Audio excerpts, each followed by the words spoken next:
చాలా బాధాకరంగా ఉన్నది.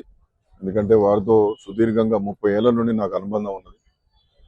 వారు సాహితీవేత్తనే కాకుండా సమాజాన్ని యావత్తు ప్రభావితం చేసినటువంటి ఒక ఉద్యమ కవి. మానవత్వం తగ్గిపోతూ ఉంటే సమాజం ఎంత దిగజారిపోతుందో అని ఆయన రాసినటువంటి ఆ మానవత్వం మీద రాసిన పాట కావచ్చు, తెలంగాణ రాష్ట్ర సాధన కోసం జయ జయ హే తెలంగాణ అన్నటువంటి పాట కావచ్చు, ఈ గీతాలన్నీ కూడా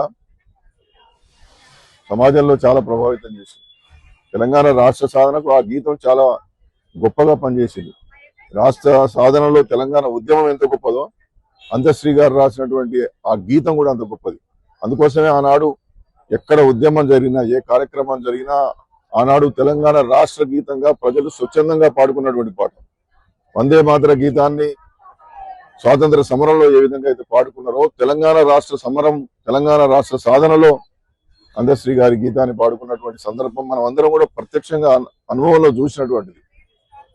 ఆయన పేదరికం నుండి కష్టాలు తెలిసి ఆయన జీవితం అంతా కూడా ఒక కష్టాల మయంగా పుట్టి పెరిగి ఆ కష్టాలు ఈ సమాజంలో ఉండవద్దు, పేదరికం పోవాలి, వివక్షత పోవాలి, అంటరానితనం పోవాలి, సమాజంలో అందరికీ సమానమైనటువంటి హక్కులు రావాలి, సామాజిక తెలంగాణ రావాలి అని చెప్పి పరితపించినటువంటి గొప్ప సామాజిక కవిగా మా అందరికీ తెలుసు, ప్రజలందరికీ తెలుసు.